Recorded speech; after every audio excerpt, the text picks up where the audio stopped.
কেন? কয় আমার বউ কইছে যে পাশে লোক বেশি থাকবে ওই পাশে তুমি মোট দাঁড়াবা। তার মানে এটা কি আমলের পরে আছে। তো আপনাদের কি এরকম কেউ বলেছে? যদি না বলে তাহলে সামনে এসে বসলে আমাদের ক্যামেরার ভাইদেরও অসুবিধা নাই, আপনাদেরও অসুবিধা নাই। এখানে সুন্দর করে মাজমাই এখানে বসলে সওয়াব আছে না নাই?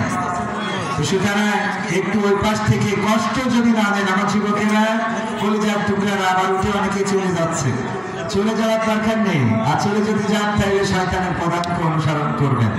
এখানে বসিয়ে আল্লাহ যাদেরকে কবুল করেন তারাই বসতে পারে, বলেন সুবহানাল্লাহ। আল্লাহ যাদের চান না তারা এখানে বসতে পারবেন।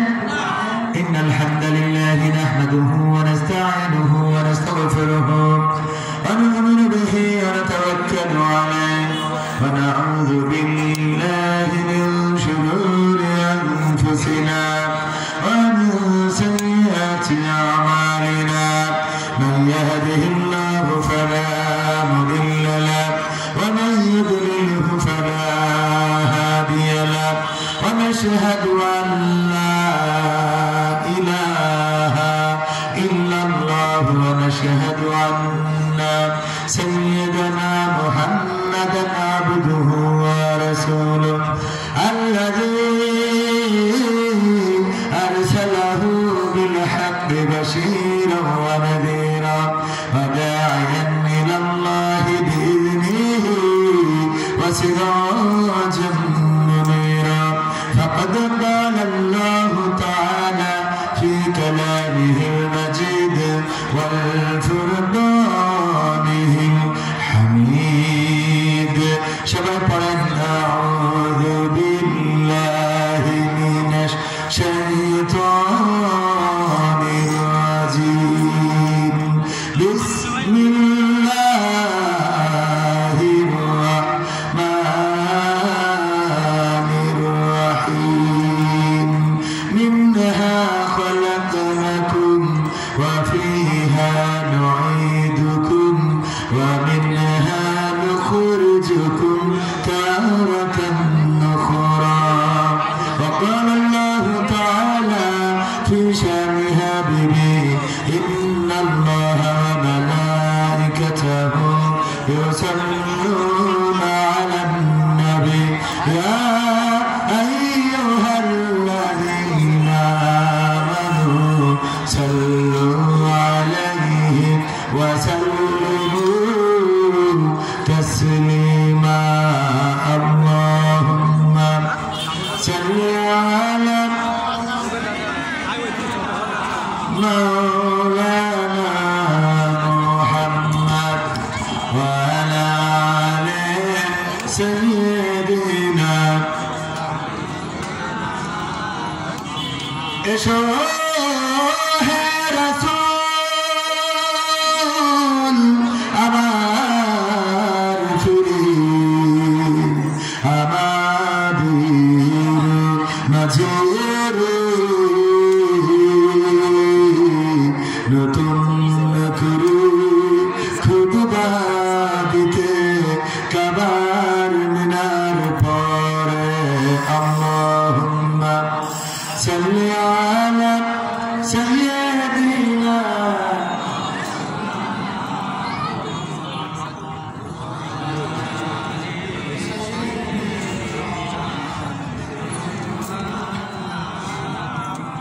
নবীর নামে দুরূদ শরীফ পড়িবে যে তার জন্মে যে হারাম হবে জাহান্নামের আগুন আল্লাহুম্মা সাল্লি আলা سيدنا مولانا محمد وعلى آل سيدنا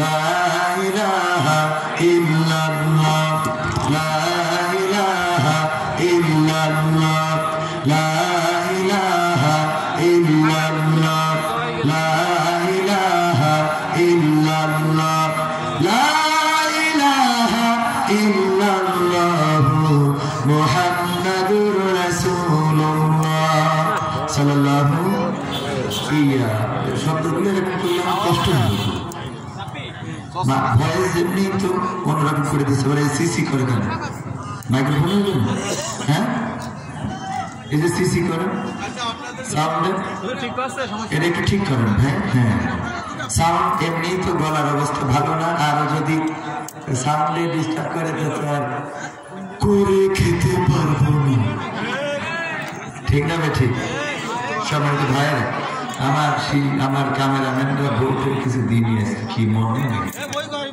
হ্যাঁ সবাই ভুলে যাচ্ছেন নাকি ভাইরা আমার যাই হোক আমরা আলোচনা শুরু করা যেতে পারে নিশ্চিন্তপুর দারুস সালাম দাখিল মাদ্রাসার উদ্যোগে আয়োজিত আজকের এই বার্ষিক তাফসীরুল কোরআন মাহফিলের শ্রদ্ধাভাজন সভাপতি জনাব আবু জাফর সাহেব বিশিষ্ট সমাজ সেবক কেমন আছেন মাশাআল্লাহ বিশিষ্ট সমাজ সেবক জনাব আবু জাফর সাহেব এছাড়া বিশেষ অতিথি হিসাবে উপস্থিত আছেন জনাব আইনাল হোসেন বিশিষ্ট ব্যবসায়ী প্রধান অতিথি হিসাবে থাকার কথা জনাব আব্দুল গফুর টিটু তিনিও বিশিষ্ট ব্যবসায়ী এসেছেন মাশাআল্লাহ তিনিও বিশিষ্ট ব্যবসায়ী আল্লাহ রাব্বুল আলামিন আমাদের এই বিশিষ্ট ব্যবসায়ীদের ব্যবসায় বারাকা দান করুন বলেন আমিন এছাড়া আলোচনা করবেন আপনারা যার জন্য অপেক্ষমান আজকের মাহফিলের মধ্যমণি আমার প্রিয় ভাই প্রিয় উস্তাদ আন্তর্জাতিক খ্যাতি সম্পন্ন মুফাসসিরে কোরআন এবং ইসলামী সঙ্গীত শিল্পী হযরত মাওলানা ওয়াহিদুজ্জামান সেলিম সাহেব আমরা বিকালেও একসাথে ছিলাম উনি যথাসময়ে স্টেজে আসবেন এবং আলোচনা করবেন ইনশাআল্লাহ এছাড়া স্টেজে আরো গণ্যমান্য ব্যক্তিবর্গ আছেন বিশেষ করে আমার প্রতিষ্ঠান আমি যেখানে পড়াশোনা করেছি পাল্লা মোকামতলা দাখিল মাদ্রাসার শিক্ষক এবং অপর দিকে আমার মামাও হন আমার প্রিয় আক্তারুল স্যার এসেছেন আমাদের ইসরাইল হুজুর সহ আরো অন্যান্য শিক্ষক বৃন্দ এসে থাকতে পারেন আমার সাথে ভূমিষ্ঠ দিনদারি মানদারা মুসলমান ভাই বাবাজিরা পর্দার অন্তরালে মা এবং বোনেরা সবাইকে অন্তরান্তর স্থল থেকে সালাম জানাচ্ছি আসসালামু আলাইকুম ওয়া রাহমাতুল্লাহ আমরা আল্লাহর শুকরিয়া আদায় করছি যে মহান রব দয়া করে মায়া করে আমাদেরকে মানুষ হিসেবে সৃষ্টি করেছেন আজ পর্যন্ত সুস্থ রেখেছেন ভালো রেখেছেন এখানে আসার বসার তৌফিক দান করেছেন সেই রবের শুকরিয়া আদায় করে সবাই পড়ছি আলহামদুলিল্লাহ আল্লাহর শুকরিয়া আদায় করলে কি আমাদের নিয়ামত কমে না বাড়ে তাহলে চিৎকার করে বলেন আলহামদুলিল্লাহ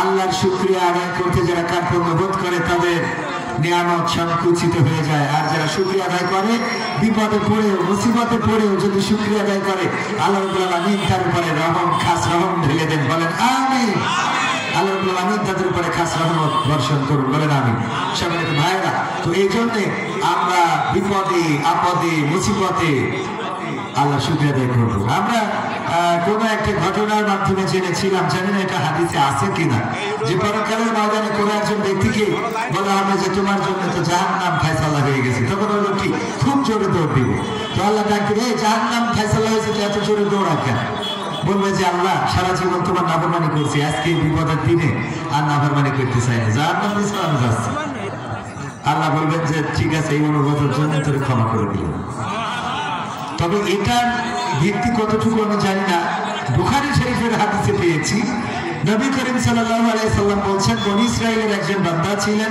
আল্লাহর এক গোলাম ছিলেন যিনি অন্যায় করেছেন অপরাধ করেছেন জিনা করেছেন ব্যভিচার করেছেন আল্লাহর সব নাফরমানি কাজ করেছেন মৃত্যুর আগে সন্তানদেরকে বললেন আমার মৃত্যুর পরে তোমরা আমার লাশটা পুরাবা ছাই বানাবা তারপরে উড়াইয়া দিবা এটা তোমাদের পরে আমার নসিহত ওসিয়ত বললো ঠিক আছে করবো এটা এবং করার পর আল্লাহ রাব্বুল আলামিন এই মানুষটাকে বানাতে পারে না আল্লাহ বলেন কোন সাথে সাথে ফায়াকুন হয়ে যায় আল্লাহ বলেন হ্যাঁ সাথে সাথে হয়ে যায় আল্লাহ রাব্বুল আলামিন তাকে সৃষ্টি করলেন এবং বললেন আমার বান্দা তুমি এমন ওসিয়ত কেন করেছিলে তোমার সন্তানদের কেন বলেছিলে পোড়াও ছাই বানাও তারপরে উড়াইয়ে দাও অথবা পানিতে ভাসিয়ে দাও ও বললো আল্লাহ তোমার নাফরমানি করেছি গুনাহগার আমি তোমার হুকুম আহকাম মানি না জেনা করেছি গুনাহ করেছি ব্যভিচার করেছি পরনিন্দা করেছি পরচর্চা করেছি আল্লাহ এমন কোন খারাপ কাজ নাই যে করি নাই আমি জানি আমার মৃত্যুর পরে তুমি আমার ধরবা এবং তুমি আমার ধরে শাস্তি দিবা আল্লাহ তোমার ভয় শুধু তোমার ভয়ে আমি আমার সন্তানকে বলেছিলাম পড়াও, ছাই বানাও, তারপরে উড়াই দাও, যেন তুমি আমার ধরতে না পারো। আল্লাহ তোমার ভয়ে এই কাজটা করেছি। আল্লাহ নবী সাল্লাল্লাহু আলাইহি ওয়াসাল্লাম বলছেন, আল্লাহ বললেন এই ভয়টুকু থাকার জন্য আমি তোমার গোটা জীবন জিন্দেগির গুনাহ ক্ষমা করে দিই। সুবহানাল্লাহ বলবেন। আল্লাহ রহমতটা কত বড়, আল্লাহ কত রহম দিয়ে আমাদেরকে বাঁচিয়ে রেখেছেন। যে সময় আমরা এখানে আছি, কত মানুষ হাসপাতালের বিছানায় আছে না, কত মানুষ হাসপাতালে কাতরাচ্ছে। কয়েকদিন আগে মামা টোল প্লাজায় আপনারা দেখেছেন এক্সপ্রেস ওয়েতে কিভাবে একটা পরিবার শেষ হয়ে গেল। কলিজার টুকরা সন্তান 7 বছর বয়স বলল যে বাবা আজকের টোলটা আমি পে করব, আমার কাছে টাকা দাও। 7 বছর বয়স, বাবা রয়েছে, সাথে মা রয়েছে, সন্তান। এই ছোট্ট সন্তান টোল প্লাজায় এসে বাবার কাছে আবদার জানিয়েছে, টোলের টাকাটা আমি পে করব, আমার কাছে টাকাটা দাও। টাকাটা দিয়েছে। পে করার আগে পিছন থেকে এসে বাস একেবারে টোলে নিয়ে চলে গেছে। স্ত্রীটা চাকার সাথে আটকানো, আর সন্তানটার মাথার উপর দিয়ে টায়ার চলে গিয়েছে, চোখ দুটো বের হয়ে গিয়েছে। বাবা নিথর নিস্তব্ধ অবস্থায় খালি শুধু চেয়েছে, দেখেছে। আল্লাহ না করুন এমন পরিস্থিতি আমাদের হতে পারে না, পারে না। অনেকেই আমাকে বলে, কবির বিন সামাদ ভাই নিজে মাহফিল করেন, নিজেই গাড়ি চালান, নিজেই এইভাবে করেন, কোন দিন না জানি কাছে পড়ে থাকবে। বললাম আমি না হয় কাছে পড়লাম, আমার নিশ্চয়তা, আমার কাছে তো মোটামুটি আমার একটা কনফিডেন্স আছে। ভয় হলো অন্যদের নিয়ে, যে আমি তো চালাই ভালোভাবে, কিন্তু আমার যে মারবে সে তো ভালোভাবে চালাবে না। কথা কয় না। আমার যদি কেউ মারে, এই লোকটা যদি ভালোভাবে না চালায়, তাইলে তো আমি যতই ভালো চালাই। টোল প্লাজায় তো দাঁড়িয়েছিল এই গাড়িটা, অন্য কোনো অপরাধ নেই, পরিবার শেষ হয়ে গেল। এরপরে দেখেন কাজাকিস্তানে বিমান বিধ্বস্ত হলো। যদিও দুর্ভাগ্য বলবো না, যে ভাগ্যক্রমে 28 জন মতো বেঁচে গেছে। কতজন বেঁচেছে? 28 জন মতো। বাকি 80-90 জন ইন্তেকাল করেছেন। তারা বিধ্বস্ত হওয়ার আগে আল্লাহর জিকির করছিল। এটা আমাদের চোখের সামনে পড়েছে না, পড়ে নাই? এরপরে দক্ষিণ কোরিয়া, দক্ষিণ কোরিয়া বিমান বিধ্বস্ত হলো। 181 জন, বিমান ক্রু সহ 181 জন, তার মধ্যে 2 জন বেঁচে আছে। 179 জন সেখানে পৃথিবী ছেড়ে চিরজনমের মতো বিদায় নিয়েছে। ভাইয়েরা আমার, এই জাতীয় মৃত্যু প্রতিদিন আমাদের সাথে ঘুরে বেড়ায় না, বেড়ায় না? আমরা তো মৃত্যুর কাছ থেকে কিছু সময় ধার পেয়েছি। আল্লাহ বলছেন, আল্লাযী খালাকাল মাউতা ওয়াল হায়াতা লিয়াবলুয়াকুম আইয়ুকুম আহসানু আমালা ওয়া হুয়াল আজিজুল গফুর। আল্লাহ বলছেন, আমি সৃষ্টি করলাম মৃত্যু এবং সৃষ্টি করলাম জীবন, মাঝখানে তোমাদের একটু সময় দিয়েছি, স্পেস দিয়েছি। আমি দেখতে চাই কে আমলের প্রতিযোগিতায় এগিয়ে থাকে, আমলের প্রতিযোগিতায়। এবং আমি হলাম পরাক্রমশালী, আবার ক্ষমাশীল। আমি ধর্ম, আবার ক্ষমাও করবো। এই ইখতিয়ার আছে কার? আল্লাহ চাইলে মারতেও পারেন, বাঁচাতেও পারেন। আল্লাহ যাকে চান তাকে মারেন, যাকে চান তাকে বাঁচান, যাকে চান তাকে সম্মানিত করেন, যাকে চান তাকে অপমানিত করেন। যে চাই ক্ষমতার চেয়ার ধরে থাকবে, আল্লাহ যদি চেয়ারটাই না রাখেন, পৃথিবীর কোন শক্তি নাই সেই চেয়ারে তারে বসিয়ে রাখা যায়। 41 সালের আগে চেয়ার ছাড়বে না, কিন্তু 31 সাল আসার আগে আমার বুবু চলে গেল। বলেন ঠিক? وتعز من تشاء وتذل من تشاء। আল্লাহ যাকে চান তাকে সম্মান দান করেন, আর যাকে চান তাকে বেইজ্জতি করেন। ওগো আমার ভাইরা, যে লোকগুলো আগে কারাগারে থাকতো, সেই লোকগুলোকে আগে হাতে হ্যান্ডকাপ পরানো হতো, পায়ে ডান্ডা বেড়ি পরানো হতো, যেই লোকগুলো ওপেন ঘুরে বেড়ানো তো দূরের কথা, বাবার জানাজার পর্যন্ত শরীক হতে পারে নাই, মায়ের কবরের পাশে দাঁড়াতে পারে নাই। এখন সেই লোকগুলো ওপেন ঘুরে বেড়ায়, জনসভা করে, এখন ওপেন কথা বলে, তাদের কথা টেলিভিশনে আসে, নিউজে আসে।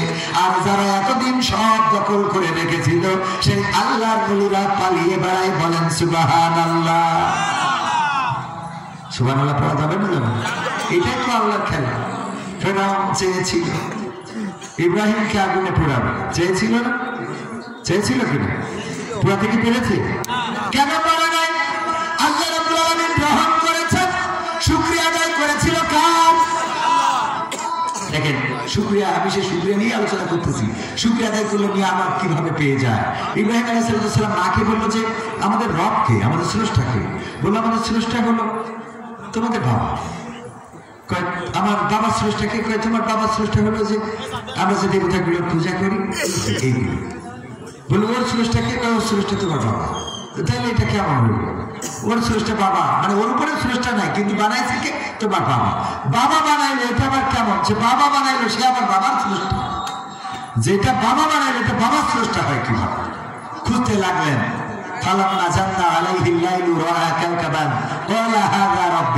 কত সুন্দর করে আল্লাহ রেকর্ড করে দিয়েছেন। এখানে 3টা 4টা আয়াত আল্লাহর কাছে।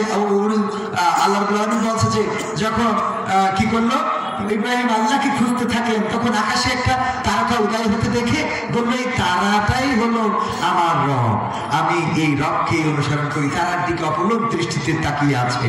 হঠাৎ করে তারা অস্তমিত হয়ে গেল। ইব্রাহিম আলাইহিস সালাম বললেন যা ডুবে যায় আমি তার প্রতি কখনো আসক্ত হতে পারি না, আমি তাকে রব মেনে নিতে পারি না। ফালাম্মা রাআল কামারা বাযিগান ক্বালা হাযা রাব্বি। হ্যাঁ, এভাবে পরের আয়াতে আল্লাহ রাব্বুল আলামিন আবার বলছেন যখন দেখলেন যে সূর্য উদিত হয়েছে তখন বললেন এটাই আমার রব, এটাই আমার স্রষ্টা। আবার চন্দ্র, যখন চন্দ্র উদিত হয়েছে এটাই আমার রব। যখন চন্দ্র আবার ম্লান হয়ে গেল, সকালে সূর্য উদিত হইলে চন্দ্রের আলো আস্তে করে হারিয়ে গেল, তখন বললো না এটা রব হইতে পারে না। সূর্য দিকে বললো কি বললো? ফালাম্মা রাআ শামসা বাযিগাতান ক্বালা হাযা রাব্বি হাযা আকবার।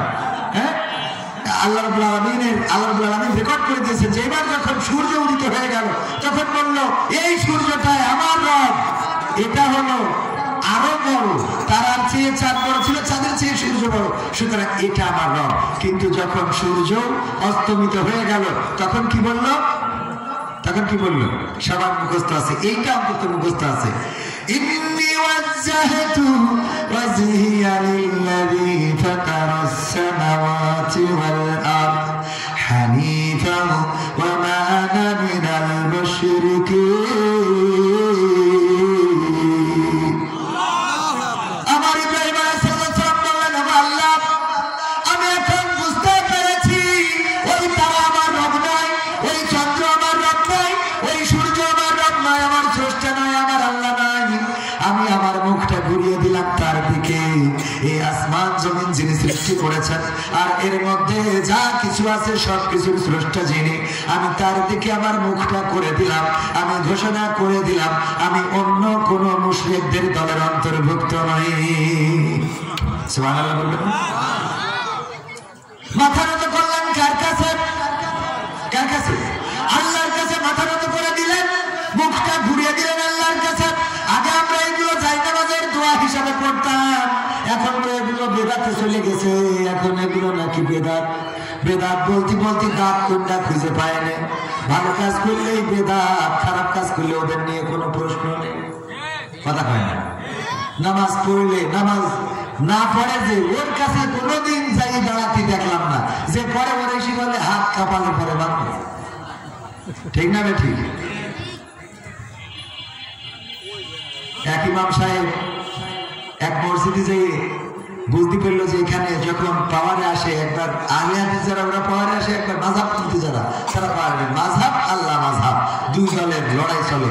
যখন যারা পাওয়ারে আসে সেই দলের ইমাম থাকে আর ওদের গোলমাল হয় হাত বাঁধা নিয়ে, আমিন জোরে বলা আস্তে বলা নিয়ে। ইমাম সাহেব বুঝে উনি যে নামাজে দাঁড়ায় আল্লাহু আকবার, কপালে পরে হাত বেঁধেছে। সবাই তো দেখি অবাক যে এতদিন তো তাও ইমাম যা রাখিছি উপর নিচে বাইতো নামের একটু উপরে উঠতো না, একটু নিচে নামতো, আজকে ডাইরেক্ট কপালের পরে উঠে ফেলেছে হাত। ইমামের নামাজ শেষে বলছে যে হুজুরে করলেন কি? কি করলাম? কপালের পরে হাত বাঁধলেন। এতদিন তো শুনেছি হয় নাবির উপরে, বুকের উপরে, নাই নাবির নিচে, কোনো না কোনো এক জায়গায় আছে, নাই হাত ছেড়ে দিয়ে। কিন্তু আল্লাহু আকবার বলে কপালে হাত বাঁধা তো কোনো হাদিসই পাইনি। কোনো হাদিস লাগবে না, এখানে ইমামতি ঠিকা রাখার জন্য এটা করেছে। কারণ নাবির উপরে নিচে বাইরে যদি ইমামতি চলে যায় তো কপালে বাঁধবে।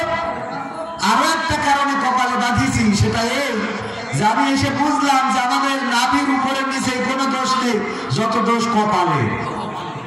যত দোষ কানে তো কপাল ঠিক করে নিয়ে আগে। কি ঠিক করতে হবে? আগে কপাল ঠিক করা লাগবে। ও আমার ভাইয়েরা, ঐক্যবদ্ধতা ছাড়া এই দেশে শান্তি আসা সম্ভব। প্রশ্ন করেছে শায়েখের কাছে ডক্টর মিজানুর রহমান, আজহারীর ওয়াজ শোনা যাবে কিনা? শায়েখ কত সুন্দর করে এই ব্যক্তিটার সম্বন্ধে নেগেটিভ কথা বলে দিলেন।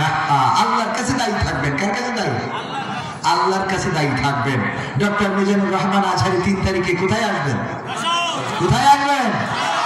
যশোরবাসী ধন্য। বাংলাদেশের গোটা তরুণ সমাজ নয়, বাংলাদেশের গোটা মুসলিম সমাজ, এমনকি অনেক হিন্দুরাও তার আলোচনা শোনেন। অনেকের আইডল, পরিচিত মুখ, প্রিয় মানুষ ডক্টর মিজানুর রহমান আজহারী, শায়েখ আহমদুল্লাহ। কয় তারিখে? কয় তারিখে? সব মুখস্থ, আমি বলার আগেই তো আপনারা জানেন 3 তারিখে আসবে। এই আলেমটা সম্বন্ধে মন্তব্য করেন, আপনাদের অবস্থা এই যে এই জামানায় যদি ওমর রাদিয়াল্লাহু আনহু আসতো তাও আপনারা কোনো মন্তব্য করে বসতেন। ঠিক না বেঠে? সবকিছুতে ভুল খুঁজে পান। আপনারা বলেন ইমাম মানা যাবে না, যদি তাই না যায় তা শায়েখ মুজাফফর বিন মুহসিন মাদানী সুদানী যা আছে একটারও মানা যাবে না। কথা কয় না? মানা যাবে? ইমাম যদি না মানা যায়, আমার যদি ইমাম আবু হানিফা, ইমাম শাফিঈ যদি না মানা যায়, তুমি যে হাদিস দেখাও সেই হাদিসও তো ইমাম বুখারী লিখেছে, ইমাম মুসলিম লিখেছে, ইমাম আবু দাউদ লিখেছে, ইমাম নাসাঈ লিখেছে, ইমাম তিরমিজি লিখেছে। সবগুলো ইমাম, ওই ইমামদের হাদিস দিয়ে তুমি দলিল দিয়ে বেড়াও। তুমি তো ইমাম 6টা মানো 4টে বাদ দিয়ে। কথা কয় না? 4টে বাদ দিয়ে কয়টা মানে? আমরা তো তাও কমের পরে আছি। আমরা কয়টার পরে? আর তুই 6টা মান দিয়েছিস। ইমাম বুখারী, তার হাদিস থেকে তুমি রেফারেন্স দাও। ইমাম বুখারী তো রাসূল সাল্লাল্লাহু আলাইহি ওয়াসাল্লামের সাহাবাও না, তাবেঈও না, তাবেঈও না, নাকি তাবেঈ? বরং ইমাম আবু হানিফা ছিলেন তাবেঈ বা সাহাবীর সাথে দেখা গেছে, তাবেঈ ছিলেন, সাহাবীকে দেখেছেন।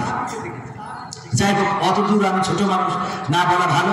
কিন্তু আমাদের কথা হলো, এই জাতীয় কথা বলে, এই জাতীয় কাজ করে সমাজ ধ্বংসের দ্বার প্রান্তে নিয়ে যাওয়া হচ্ছে। আল্লাহ সবাইকে হেদায়েত নসিব করে দিন, বলেন আমিন। ইব্রাহিম আলাইহিস সালাম কি বললেন? আল্লাহর কাছে মাথা নত করে দিলেন, আল্লাহ তোমার দিকে মুখ ঘুরালাম। এই কথাটা বলতে যে আমাদের আগে যায় নামাজের দোয়া বলে এই আয়াতটা পড়া হতো। এখন পড়েন আর না পড়েন, এইটার অর্থ জানলে যদি বলেন যে নিয়াজাতু ওয়াজহিয়া লিল্লাযী ফাতারাস সামাওয়াতি ওয়াল আরদ হানিফা ওয়া মা আনা মিনাল মুশরিকিন, এই কথাটা যদি বলেন তাহলে অন্তত মুশরিক মার্কা দল থেকে নিজেকে ছাড়াই নেওয়া হয় না? হয় না? ইব্রাহিম আলাইহিস সালাম নিজেকে ছাড়াই নিলেন এবং আল্লাহর কাছে অবনমিত করে দিলেন। আর বিনিময়ে যখন ফেরাউনের বাহিনী, যখন নমরুদের বাহিনী আগুনে ফেলতে চেয়েছিল, আগুনে ফেলার সব পরিকল্পনা বাস্তবায়ন করলো এবং আগুনেও ফেললো। ফেলার পরে ইব্রাহিম আলাইহিস সালাম পুড়ে ভস্ম হয়ে গিয়েছিল। বলেন ঠিক কিনা? না? তাহলে ঠিক আছে, আমি একটু মাঝে মাঝে ট্রাই করি যে আমার শ্রোতারা কতটুকু অ্যাক্টিভ। একটু অ্যাক্টিভ হওয়ার দরকার আছে না? নাই? আমার ভারত ইব্রাহিম আলাইহিস সালাম নমরুদকে এই কথা বলে নাই, নমরুদ আমি আমার থেকে তোমার দল করবো, তোমার মতে চলবো, তোমার পথে চলবো। এতদিন আমি দাড়ি পাল্লা ধানে শেষ করে ভুল করেছি। কথা বলেন, এখন থেকে তোমার দলে, এখন থেকে তোমার দল ছাড়বো না, এই কথা বলে নাই। বরং ফেরেশতারা আসলো যে ইব্রাহিম সাহায্য করবো নাকি? ইব্রাহিম আলাইহিস সালাম বললেন তোমরা এসেছো কি আল্লাহ পাঠিয়েছে নাকি? কয় না, আল্লাহর থেকে অনুমতি প্রার্থনা করে তারপরে এসেছি। ইব্রাহিম আলাইহিস সালাম বললেন চলে যাও, চলে যাও, সেই রবের কাছে চলে যাও সেই রবের কাছ থেকে তোমরা অনুমতি নিয়ে এসেছো। আমার অবস্থা তোমাদের থেকে সেই রব আরো ভালো জানে। ভালো জানেন কে? আল্লাহর শুকরিয়া আদায় করার কারণে, আল্লাহর কাছে নিজেকে নিবেদিত করার কারণে, আল্লাহর প্রতি অনুগত হওয়ার কারণে, ওই বিপদের মধ্যেও আল্লাহকে ভুলে না যাওয়ার কারণে আল্লাহ বললেন ইয়া নারু কুনি বারদান ওয়া সালামান আলা ইব্রাহিম। ও মাহমুদ, তুমি আমার ইব্রাহিমের জন্য ঠান্ডা আরামদায়ক হয়ে যাও। ঠান্ডা আরামদায়ক হয়ে গেল, ফুলের বাগান হয়ে গেল।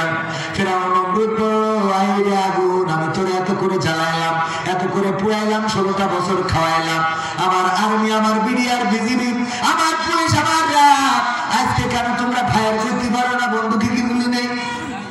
কথা কয় বলেছে না বলে নাই? একদম মিল খুঁজে নেবেন যে ওরে আগুন কেন মারতে পারো না? এত করে তেল ঢাললাম, সবিন তেল না কিরাসিন, পেট্রোল, গাছ, কাঠ, আমার সৈন্যবাহিনী সব লাগাই দিলাম, আমার শত্রুরা পোড়াতে হবে, আর আজকে তোমাদের কি হলো? গুলি কেন বের হয় না, মানে আগুনে কেন পুড়ায় না? আপনারা আমার অন্য জায়গায় নিয়ে যাবেন। কথা কি বোঝা গেছে? আমার ভাইরা আগুন কেন পুড়ায় না? আগুনের জবান আল্লাহ খুলে দিলেন। আগুন বলল, ওরে নমরুদ আসো। ইব্রাহিম, নমরুদ বলল, আগুন তোমার কি কোনো ক্ষমতা নাই, পাওয়ার নাই? আগুন বলল, নমরুদ তুমি এসে দেখো আমার পাওয়ার আছে কি নাই। কথা কয় না? পাওয়ার আছে কি নাই এসে দেখো। এই দেশে এমন ঘটনা ঘটে গেল ভাইরা আমার, এই দেশের চেয়ারটা ধরে রাখতে চেয়েছিল, ক্ষমতা ছাড়বে না, ক্ষমতার চেয়ার ছাড়বে না, কিন্তু আল্লাহ রাব্বুল আলামিন ছোট ছোট বাচ্চা শিশুদেরকে রাস্তায় নামিয়ে দিলেন। আর ছোট ছোট বাচ্চা শিশুরা তারা বুক পেতে দিয়ে বলল, আমি অবিচারী হতে চাই, আমি মুগ্ধ হতে চাই। আর তাদের বুকের উপরে গুলি আর চালানোর মতো বন্দুক কি কাজ করেছে? আর কাজ করে নাই, যতটুকু করেছে ওই জায়গায় স্টপ হয়ে গেল।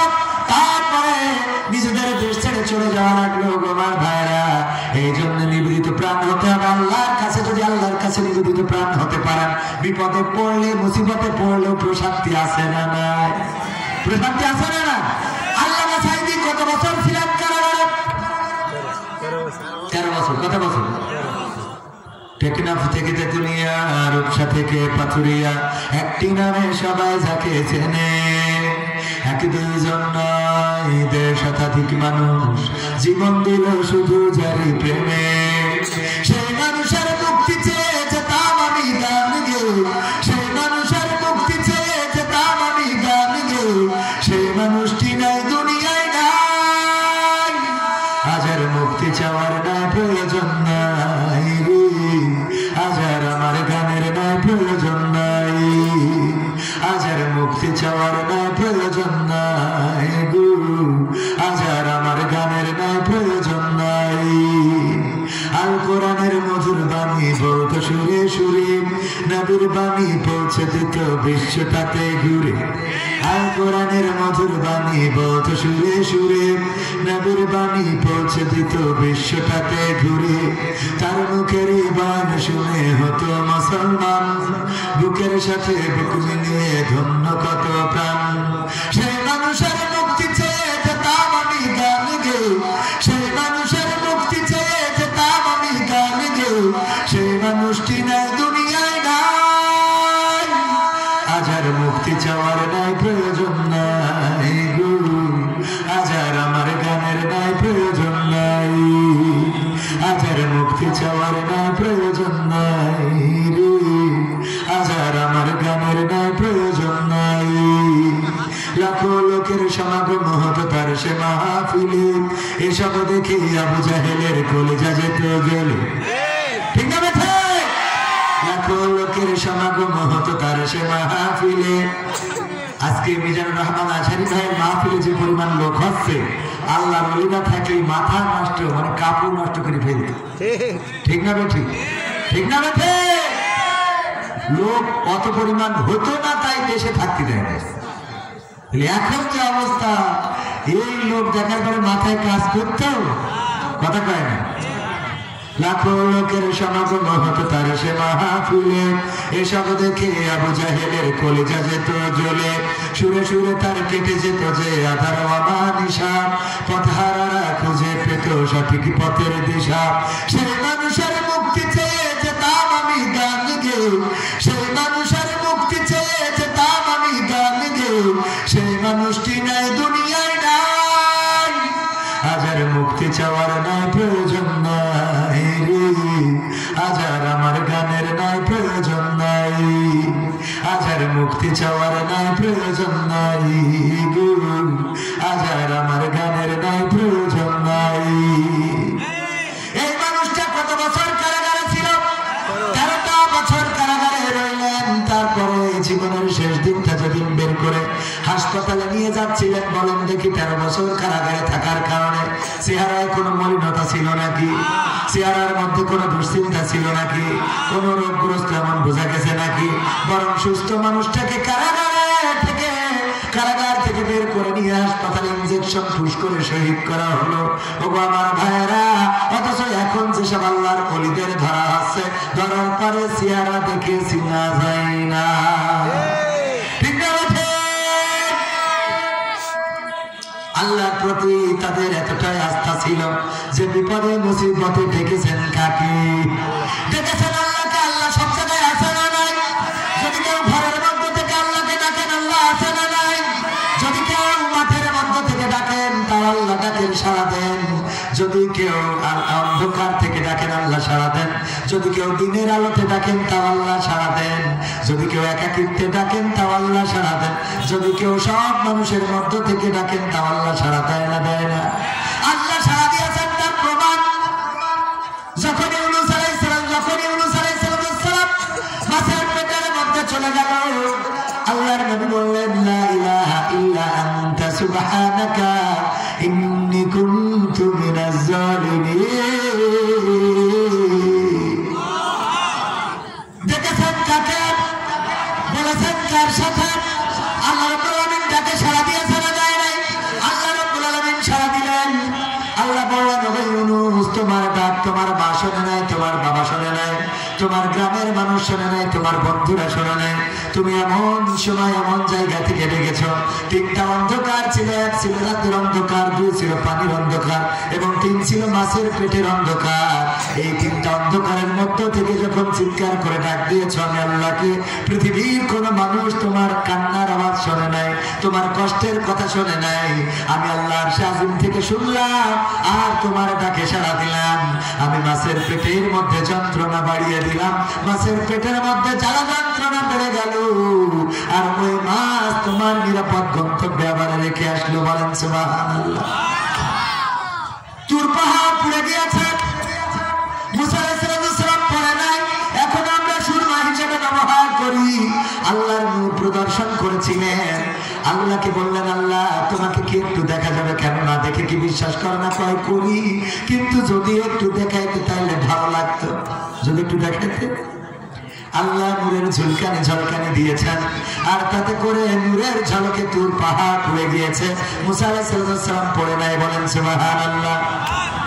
যখন কুষ্ঠরোগ হলো আলাইহিস সালামের, সমস্ত শরীরে ঘাম পোকায় ভরে গেল, সমস্ত শরীর পোকাগুলো কিলবিল কিলবিল করতে থাকলো।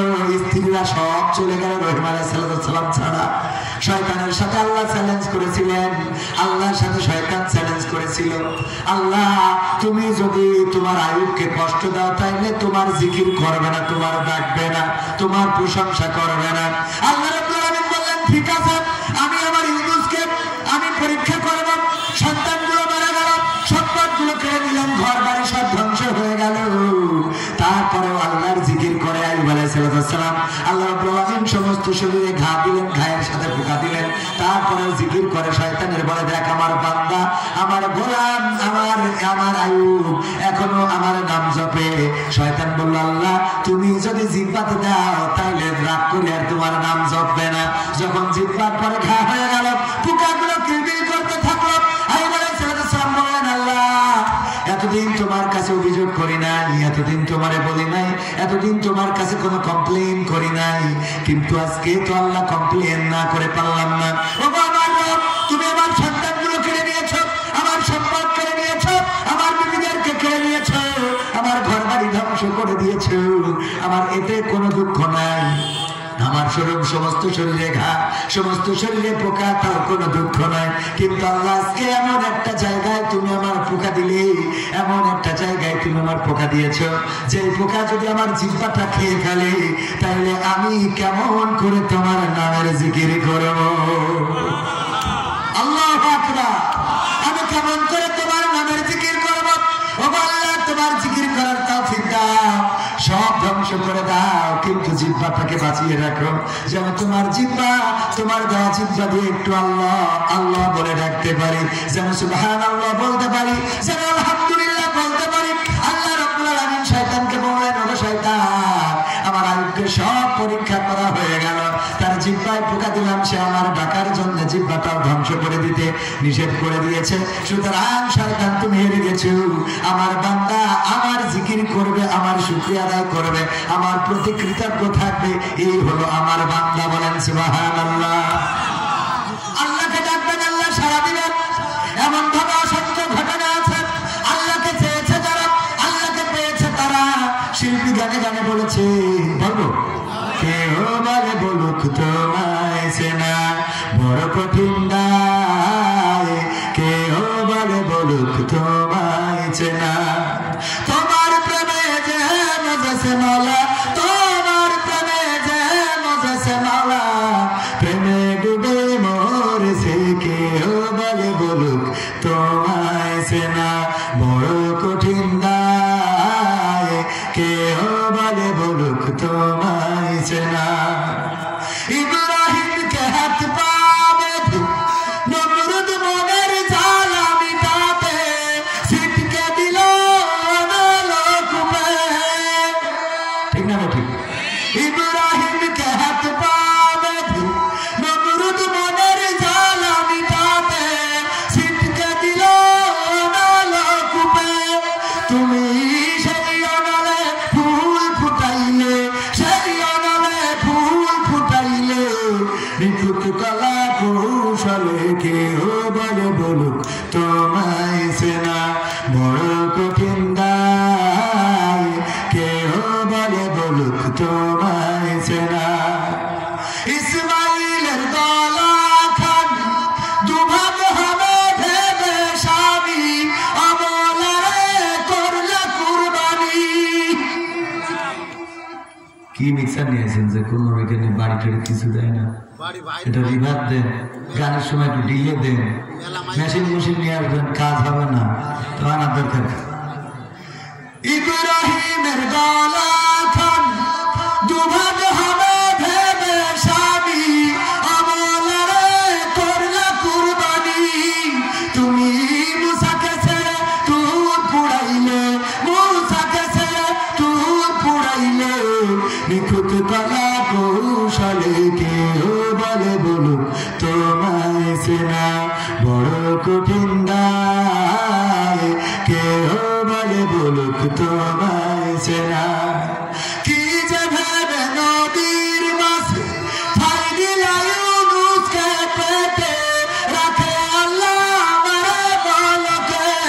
তুমি মরিয়মকে মা বানাইলে, মরিয়মকে মা বানাইলে, নিখুঁত কলা কৌশলে, কেউ বলে বলুক তোমায় চেনা। মনে ঠিক করে না কেন? ঠিক করো, এনে খালি আমি যা বলছি সেটাই ডেলিভারি দেয়।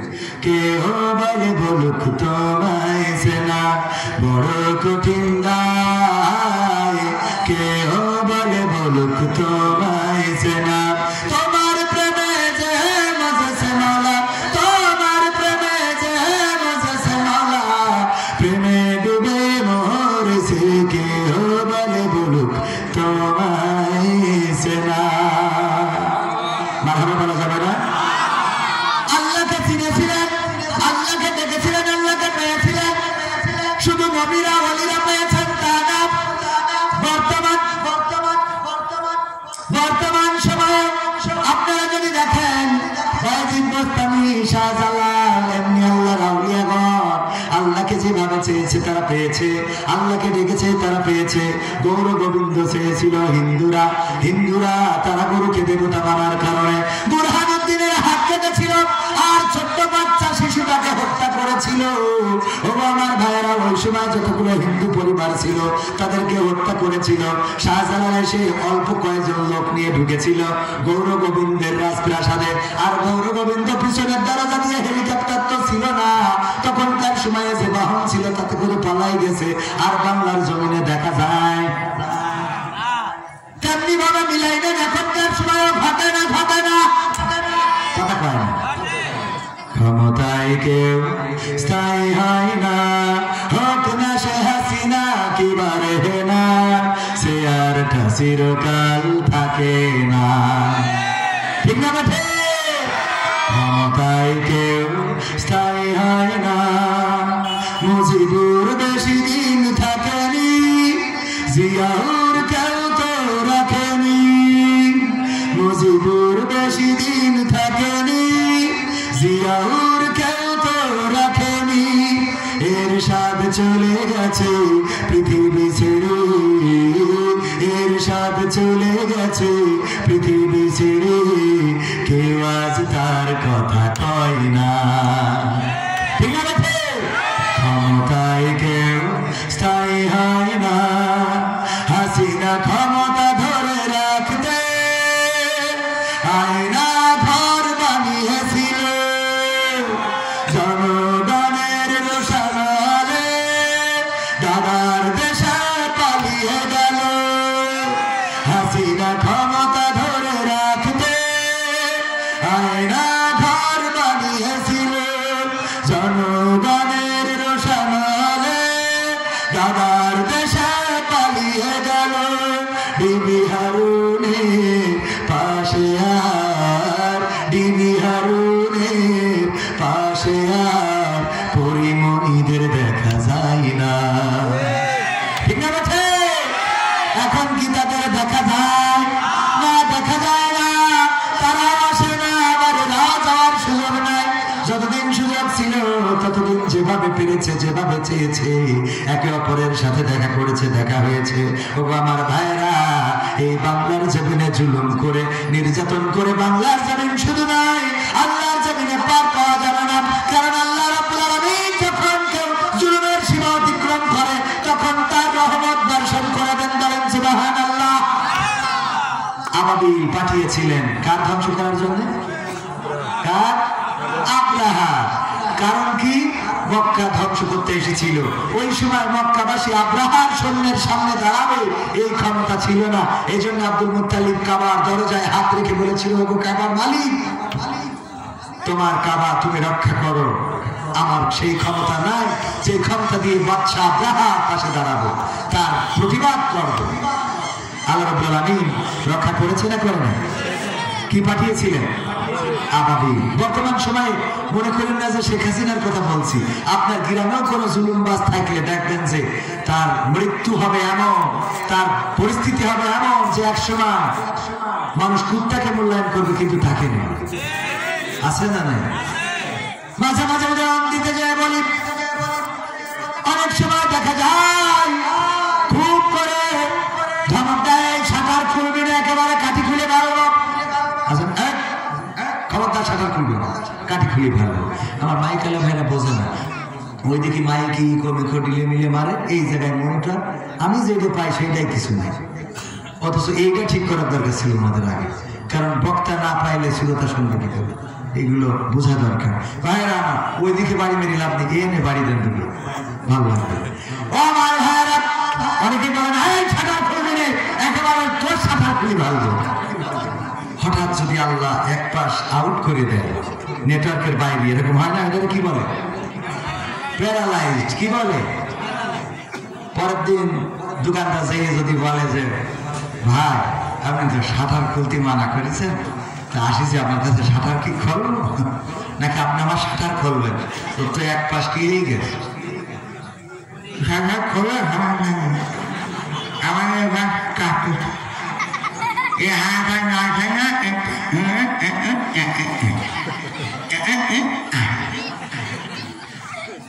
ঠিক না বে? ঠিক।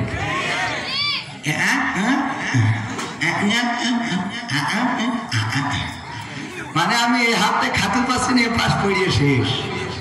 কথা কি বোঝা গেছে? তাই না সভাপতি সাহেব? একদম ঠাস করে এক সাইড দিলি শেষ। এত ক্ষমতার ভয় দেখায় লাভ আছে?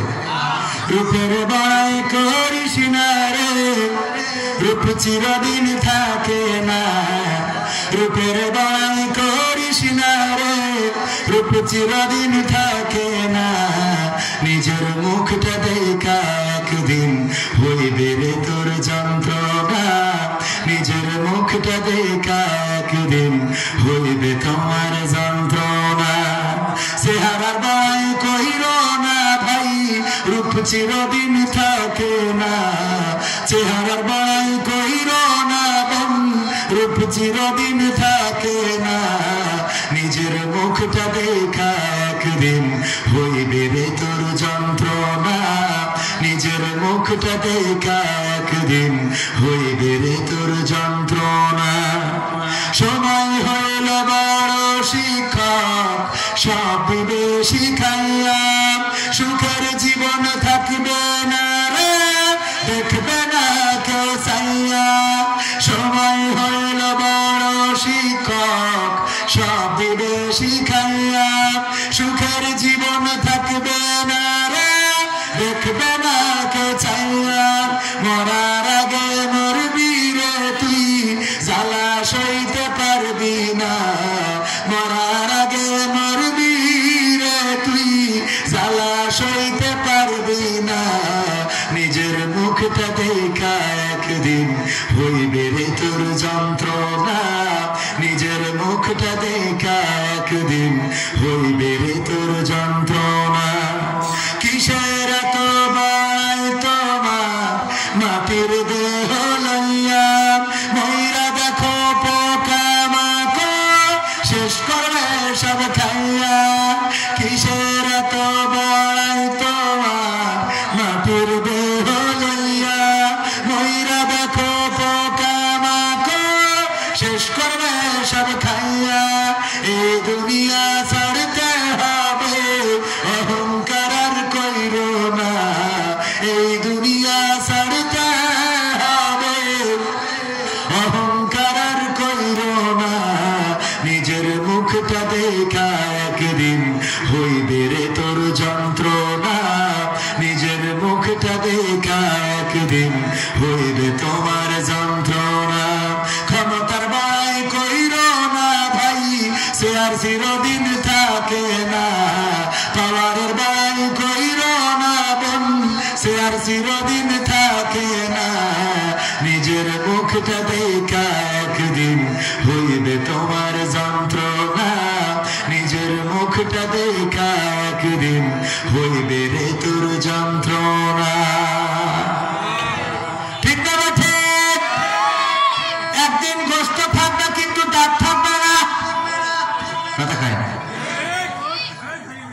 কষাইনো গোস্ত নিয়ে আসি খায় আবার খাওয়া খাই বিয়া না খাইয়ে নিয়ে খাই মানে বিল আন্ডার করে দিলে খাতে পারতে তো দাঁত নেই কথা কি বোঝা গেছে বিল আন্ডার করে বুলাই দিলি গোস্ত খাতে পারবে এই দিন আসবে না আসবে না এখন গরুর গোশি দেখবেন আর খালি জীবন নাল পড়বে এই দিন আমাদের বেঁচে থাকলে আসতে পারে না পারে না সুতরাং এই জীবনের অহংকার লড়াই বড়াই কোনো কিছু কোনো মূল্য আছে কোনো মূল্য নেই আমরা বুঝি না তাই আমরা আল্লাহকে খুঁজি না যারা বোঝে তারা আল্লাহকে খুঁজে বলেন সুবহানাল্লাহ যারা বোঝে না তারা আল্লাহকে খোঁজে না আল্লাহকে খোঁজে না বলে আল্লাহকে পায় খুঁজে পায় কাকে শয়তানকে কাকে অনেকেই বলে যার কেউ নেই তার আল্লাহ আছে আর যে আল্লাহর খোঁজে না তার শয়তান আছে আছে না নাই আমরা কি শয়তানের পথে চলতে চাই আমরা কার পথে চলবো রাজি আছেন আপনারা ইনশাআল্লাহ পবিত্র কোরআনে পাকে সূরা তাহার 55 নম্বর আয়াত তেলাওয়াত করেছি মনে আছে আপনাদের মনে আছে আল্লাহ বললেন কি মিনহা খলাকনাকুম ওয়া ফিহা নুঈদুকুম ওয়া মিনহা নুখরিজুকুম তারাতান উখরা সূরাটা মাক্কি সূরা কি সূরা এমন সময় নাযিল হয়েছিল যেই সময় ওমর রাদিয়াল্লাহু তাআলা ইসলাম কবুল করে নাই কিন্তু এই সূরার তেলাওয়াত শুনেছিলেন এই সূরার তেলাওয়াত শুনে ওমর রাদিয়াল্লাহু তাআলা ইসলাম কবুল করেছেন ও আমার ভাইরা এই সূরাটা তেলাওয়াত করেছিল ওমর রাদিয়াল্লাহু তাআলা বোন ফাতেমা রাদিয়াল্লাহু তাআলা এবং তার ভগ্নিপতি দুইজন মিলে এই আয়াতকে কোরআন থেকে এই সূরাটা তেলাওয়াত করেছিল সূরা তাহা এই তেলাওয়াতের সময় ওমর পৌঁছালেন এবং দরজা ভেঙে ঘরে ঢুকলেন পিটাপিটি শুরু করে দিলেন কারণ কি কারণ হলো ওমর যাচ্ছিল নবী মুহাম্মাদের মাথা কাটতে কার মাথা নবী মুহাম্মদ সাল্লাল্লাহু আলাইহি সাল্লামের মাথা কাটতে আল্লাহ যেই মাথা দায়িত্ব নেয় সেই মাথা কাটার ক্ষমতা কি কারো আছে আল্লাহ রাব্বুল আলামিন ওই মাথার নিরাপত্তা দিয়েছেন ওমর রাদিয়াল্লাহু তাআলা মাথা কাটতে যাচ্ছেন আল্লাহর নবী তার আগে রাতে দোয়া করেছিলেন ওগো আল্লাহ তুমি যদি আবু জাহেলের মতো, আবু লাহাবের মতো কিংবা ওমরের মতো কোন একজনকে যদি ইসলামের জন্য কবুল করে নিতে, তাইলে ইসলামের মর্যাদা আরো বেড়ে যেত। দোয়া করেছেন আল্লাহর নবী, কবুল করেছেন কে? আল্লাহর নবীর দোয়া কবুল হয় না, হয় না। আল্লাহর নবী সাল্লাল্লাহু আলাইহি ওয়াসাল্লাম ছিলেন মুস্তাজাবুদ দাওয়াত, মানে যে দোয়া করতেন সেই দোয়া কবুল হয়ে যেত। আল্লাহর নবী যেটা মন দিয়ে চাইতেন সেটা আল্লাহ পূরণ করে দিতেন। কিবলাতাইন, মসজিদে কিবলাতাইন দেখেছেন না? দেখেন নাই? হাজিরা যারা গিয়েছে ওখানে গেলে দেখবেন দুই পাশে কিবলা আছে না নাই? মসজিদে কিবলাতাইন, দুই পাশে কিবলা। আল্লাহর নবী আসরের নামাজ অথবা জোহরের নামাজ পড়ছিলেন আর নামাজের মধ্যে চিন্তা করছিলেন, আরে আমার কিবলাটা যদি বাইতুল মাকদাসের দিকে না হয়ে কাবার দিকে হতো, তাইলে অন্তত আমি কাবার দিকে মুখ করে নামাজটা পড়তে পারতাম। আল্লাহর নবী মনে মনে করেছেন আর কাবা ঘুরিয়ে দিয়েছেন কি? আল্লাহ ঘুরিয়ে দিয়েছেন। আল্লাহর নবীর দোয়া এতটাই কবুল হয়ে যেত। আবু হুরায়রার ঘটনা আপনারা জানেন। আবু হুরায়রা রাদিয়াল্লাহু তাআলা আনহু আল্লাহর নবীর কাছে এসে কান্না করছেন। আল্লাহর নবী বললেন, ও আবু হুরায়রা, এত রাতে তুমি কেন এসেছো? কেন কান্নাকাটি করো? আবু হুরায়রা, ঘটনাটা কি? বলল আবু হুরায়রা বলল, গো নবী, আমার মা আমার বাড়ি থেকে বের করে দিয়েছে। আমার মা আমার বাড়ি থেকে বের করে দিয়েছে। কারণটা কি? কারণ হলো আমি আপনার দরবারে এসেছিলাম, গভীর রাত হয়ে গেছে। আপনার দরবার থেকে ফিরতে আমার মা মুশরিকা। আমার মা বলল, কোথায় গিয়েছিলেন? আমি বললাম, নবী মুহাম্মাদের দরবারে গিয়েছিলাম। আমার মা এতটাই ক্ষিপ্ত হয়ে গেলেন, আমাকে মারধর করলেন, আমাকে পিটালেন। তারপরে বললেন, হয় নবী মুহাম্মাদের কদম ছাড়বি, না হইলে আমার বাড়ি ছাড়বি। আমি বললাম, ওগো মা, তোমার বাড়ি সহ গোটা দুনিয়া ছেড়ে দিতে পারি, কিন্তু নবী মুহাম্মাদের কদম ছেড়ে দিতে পারি না। বলেন সুবহানাল্লাহ। গোটা দুনিয়া ছেড়ে দিতে পারি, গোটা দুনিয়া ছেড়ে দেব, কিন্তু নবীর কদম ছেড়ে দেব না। কত সাহাবী ছিলেন আল্লাহর নবীর প্রতি এমন নিবেদিত প্রাণ। আব্দুল উজ্জা ওরফে আব্দুল্লাহ জুলবাজাদাইন, তার ঘটনা অনেকেই জানেন। চাচাকে বললেন, ওগো চাচা, মদিনায় এসেছি, মুহাম্মদ তার সম্বন্ধে ধারণা কি? তার সম্বন্ধে শুনেছি সে নবী। বলল, চাচা, যদি তাই হয় তাইলে আমরা কি ইসলাম কবুল করতে পারি না? আমরা কি তার প্রতি ঈমান আনতে পারি না? চাচা বলল, অসম্ভব, ইম্পসিবল, এটা হইতে পারে না, এটা কখনোই সম্ভব নয়। কারণটা কি? কারণ আমার বাপ দাদা যে ধর্ম করে গেছে ওই ধর্ম ছাড়া যাবে না। আমার যুবকের আব্দুল উজ্জা ওরফে আব্দুল্লাহ জুলবাজাদাইন, তার জীবনটা একটু পড়ে নিব। কতটা ভাগ্যবান ছিল এই সাহাবী, যার মৃত্যুর সময় আব্দুল্লাহ ইবনে মাসউদ রাদিয়াল্লাহু তাআলা আনহু বললেন, আরে আজকে যদি আব্দুল্লাহ জুলবাজাদাইনের মৃত্যুটা না হয়ে আমার এই মৃত্যুটা হতো, তাইলে আমি আমার জীবনটা আজকে ধন্য হয়ে যেত। কারণটা কি? কারণ হলো আল্লাহর নবী যুদ্ধের জন্য সাহাবীদের বললেন, যার যা আছে দাও, যে যা পারো দাও। সবাই যার যার সামর্থ্য মতো টাকা দিল, পয়সা দিল। আব্দুল উজ্জা তো টাকাও দিতে পারে নাই, পয়সাই দিতে পারে নাই। কারণ আব্দুল উজ্জা যখন চাচার বলেছিল যে ইসলাম কবুল করবো, চাচা বললো তাইলে বাড়ি থেকে বের করে দেব। কইলো তাতে আপত্তি নাই, কয় সম্পদ থেকে বহিষ্কার করবো, আপত্তি নাই। তাইলে ঠিক আছে, তোমার গায়ের জামা, পরনের কাপড়, সেটাও আমার দেয়া খুলে দাও। আব্দুল উজ্জা সেটাও খুলে দিলেন। ঘটনাটা সবার জানা। খুলে দিয়ে মায়ের কাছে গেলেন। মা বললো, বাবা, তোমার এমন অবস্থা কেন? মা, আমার চাচা ইসলাম কবুল করার অপরাধে আমার সব কেড়ে নিয়েছে। আমার কাছে কি চাও? একটু কাপড় দাও গো মা, পরে আমি নবী মুহাম্মাদের কাছে যেতে চাই। একটা চাদর ছিল, ছেড়ে দিলেন। চাদরটা ছিল, কিছু গায়ে দিলেন, গায়ে জড়ালেন, কিছু পরলেন। তারপরে নবীর দরবারে গেলেন। আল্লাহ রাসূল কালেমা পড়ায় নাম রেখে দিলেন আব্দুল উজ্জার পরিবর্তে আব্দুল্লাহ। এই আব্দুল্লাহ জুলবাজাদাইন যুদ্ধের সময় বললেন, ওগো নবী, সবাই তো কিছু না কিছু দান করে, আমি তো কিছু দান করতে পারলাম না। ওগো নবী, একটু দোয়া করে দেন, আজকে যেন যুদ্ধের ময়দানে আমি আমার জীবনটা দান করে দিয়ে আসতে পারি। ওগো আমার যুবকেরা, আল্লাহর নবীকে এত ভালোবাসতাম। আব্দুল উজ্জা বললেন, ওগো নবী, আজকে আপনি যখন টাকা চেয়েছেন, অর্থ চেয়েছেন, সবাই দান করেছি, আমি দিতে পারি নাই, আমি জীবনটা দিতে চাই, দোয়া করে দেন। আল্লাহর নবী দোয়া করলেন, আল্লাহ, আমি আব্দুল উজ্জার রক্তটা কাফেরদের জন্য হারাম করে দিলাম। আব্দুল উজ্জা ওরফে আব্দুল্লাহ জুলবাজাদাইন বললেন, ওগো নবী, আমি চাইলাম জীবনটা দিয়ে আসবো, আর আপনি দোয়া করে দিলেন যেন আমার কাফেরেরা মারতে না পারে, আমার রক্তটা হারাম করে দিলেন। আল্লাহর নবী বললেন, আব্দুল্লাহ জুল বাজাদাইন শোনো, তুমি যদি এরপরে বিছানায় শুয়ে থেকেও মারা যাও, জ্বরে ভুগেও মারা যাও, তোমার মৃত্যুটা আল্লাহ রাব্বুল আলামিন শাহাদাতের মৃত্যু হিসেবে কবুল করে নেবে। সত্যি আব্দুল্লাহ জুল বাজাদাইন জ্বরে ভুগে মারা গেলেন। আল্লাহর নবীর কাছে খবর আসলো, ওগো নবী, তাবুতে মারা গিয়েছে আব্দুল্লাহ জুল বাজাদাইন, যে ইসলাম কবুল করার কারণে পরনের কাপড়টাও আনতে পারে নাই, আপনার কাছে এসেছিল শহীদ হবে তাই দোয়া করতে বলেছিল, ওই সাহাবীটা আজকে ইন্তেকাল করেছেন। ওগো নবী, আল্লাহর নবী বললেন, আমার সাহাবীরা তার জানাজা রেডি করো, তোমরা তোমাদের ভাইয়ের সাথে খারাপ আচরণ করো না, তাকে খুব আলতোভাবে ভালোভাবে তার জানাজাটা রেডি করো। আল্লাহর নবীর আদেশ মতো সাহাবীরা জানাজা রেডি করলেন। বিশ্ব নবী সাল্লাল্লাহু আলাইহি সাল্লাম জানাজা শেষে নিজেই কবরের মধ্যে নেমে গেলেন। আব্দুল্লাহ ইবনে মাসউদ বললেন, এই মৃত্যুটা যদি আমার হতো, জীবনটা ধন্য হতো। তার কারণ হলো আল্লাহর নবী শুধুমাত্র কবরে নামেনি নাই, যখন লাশটা বয়ে এনেছিল আবু বকর এবং ওমর রাদিয়াল্লাহু তাআলা আনহু দুইজনের লাশটা বয়ে এনেছিল কবরের কাছে, এবং আলো ধরেছিল বেলাল রাদিয়াল্লাহু তাআলা আনহু, ইসলামের প্রথম মুয়াজ্জিন বেলাল আলো ধরে দাঁড়িয়েছিল কবরের কাছে। আর বিশ্ব নবী কবরের মধ্যে শুধু নিজে ধরে নামানি নাই, বরং কবরে নামিয়ে মুখটা কিবলার দিকে করে দিয়ে আল্লাহর কাছে দুটি হাত তুললেন। ও বাবা, আজ সন্ধ্যা পর্যন্ত আমি আব্দুল্লাহ জুল বাজাদাইনের পরে সন্তুষ্ট ছিলাম, আমি আব্দুল্লাহ জুল বাজাদাইনের পরে আজ সন্ধ্যা পর্যন্ত সন্তুষ্ট ছিলাম। আল্লাহ, তুমি আমার আব্দুল্লাহ জুল বাজাদাইনের উপরে সন্তুষ্ট হয়ে যাও। আল্লাহর নবী নিজ হাতে কয়েকজনকে দাফন করেছেন, কয়েকজনের লাশ কবরে নামিয়েছেন। তার মধ্যে ভাগ্যবান সাহাবী হলো আব্দুল্লাহ জুল বাজাদাইন, যারা লাশটা আল্লাহর রাসূল নিজের হাতে কবরে শুধু নামানি না, বরং আল্লাহর রাসূল দোয়া করেছেন, ওগো আল্লাহ, আমি আমার আব্দুল্লাহ জুল বাজাদাইনের পরে সন্তুষ্ট, তুমি সন্তুষ্ট হয়ে যাও। এমন সাক্ষী যদি নবী দেয়, বলেন এই সাহাবীর আর কি জান্নাত পাইতে কোনো বাধা থাকে নাকি? ওগো আমার যুবকেরা, কার প্রেমে মত্ত হয়েছো, কার প্রেমে পাগল হয়েছো, কোন নেতার পিছনে ঘুরে বেড়াও? লাভ নাই, লাভ নাই। তোমার নেতা তো এমন, যখন বিপদে পড়েছে যার রাস্তা সেই থেকে পালিয়ে দিয়েছে।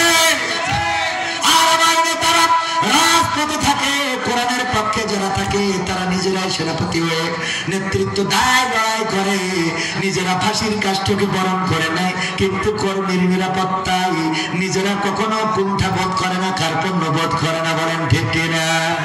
আল্লাহর নবী সাল্লাল্লাহু আলাইহি সাল্লাম সেটাই শিক্ষা দিয়েছেন।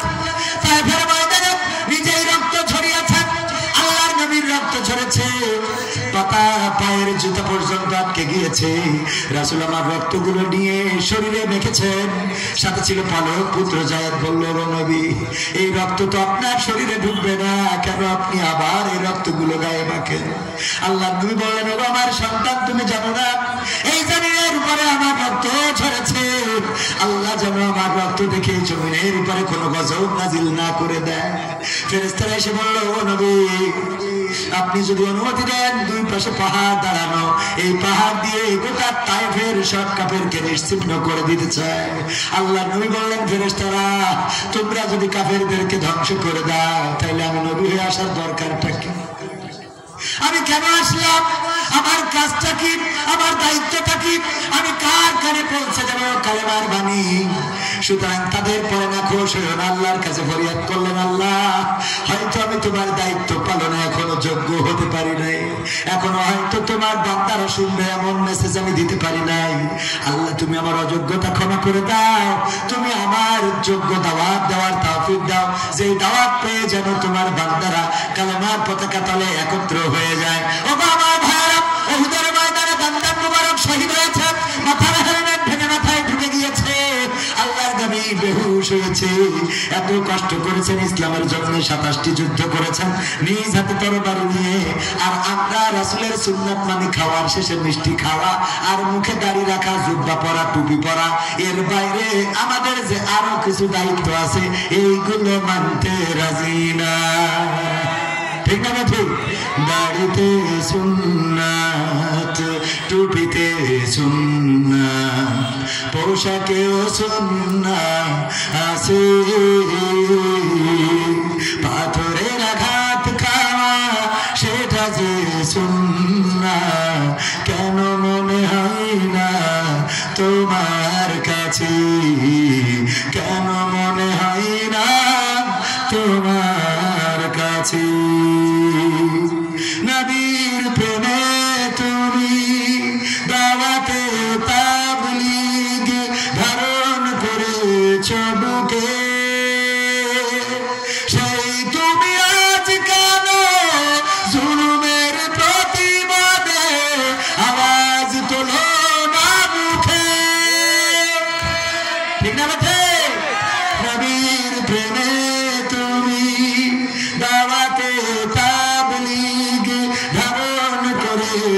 বুকে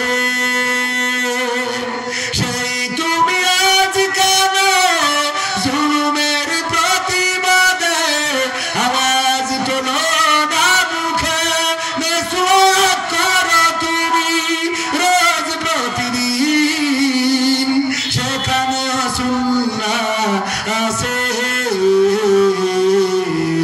পাথরের আঘাত খাওয়া মাঝে মাঝে জেলে যাওয়া সেটা যে সুন্নাহ কেন মনে হয় না তোমার কাছে কেন মনে হয় না তোমার কাছে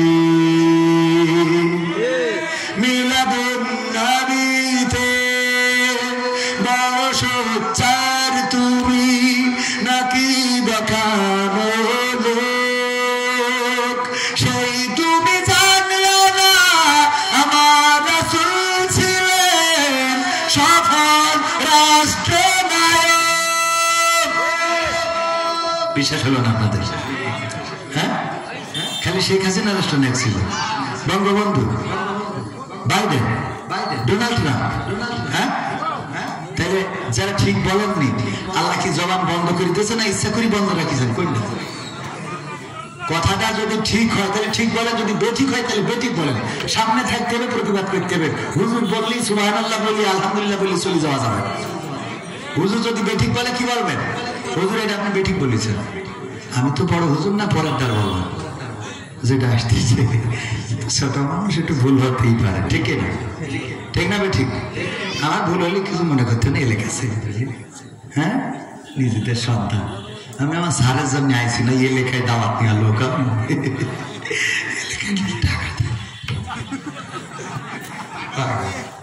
যাই হোক, সব কথা ক্ষতি হয় না, নিজেদের লোক। হ্যাঁ, বাদ আছে?